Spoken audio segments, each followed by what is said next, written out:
I'm here with Theo from Fujifilm here at Photokina, and you've got the brand new GFX system medium format camera right here. Can you tell me a little bit about it from the sort of video perspective? Yeah, from a video perspective, at the moment, it will have video. We haven't announced the resolution or the quality that we'll be having on the camera itself, but there will be video available on it. Video we know is important for the market nowadays. Everyone's talking about the convergence of stills and video, so we know that. We've seen that with the X-T2, how we've made an advancement on that camera. So yes, the camera will have video, and as you can see from this sample here, it will be able to put a monitor and connect via HDMI as well. So it will be in development, yes. Okay, and just in terms of the actual specs of the camera, the sensor's very large. How big is the sensor on this?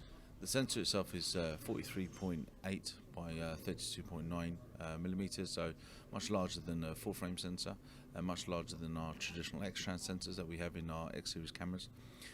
So we wanted to maximise the resolution, and the image quality is very, very important to us. So I mean, it's clearly aimed at high-end stills photographers, fashion photographers, travel photographers, those people who might want a smaller camera with that large sensor. But then some of those people might also want to do web clips, video, especially if you're doing fashion, catalogue, that sort of thing. And so I guess that's why you've gone this route of you've got a modular top. How does that work? We do. The modular system allows you to put different devices, accessories on the top.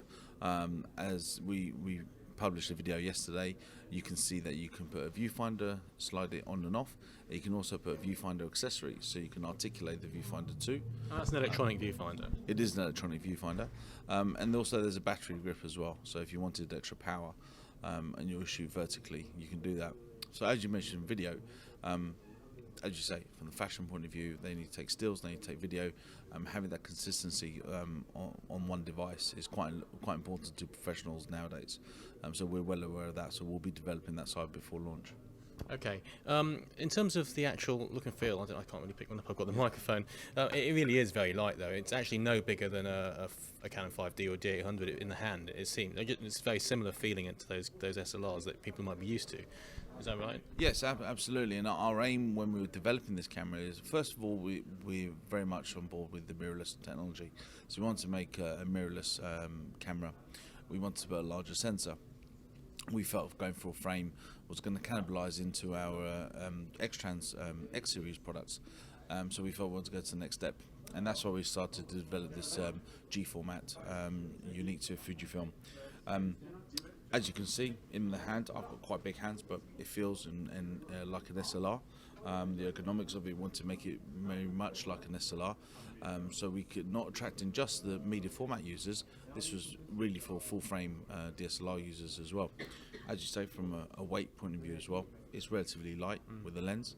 And the viewfinder, as you can see, it's a very neat package. And I think it's going to appeal more to full frame DSLR users rather than just traditional media format users.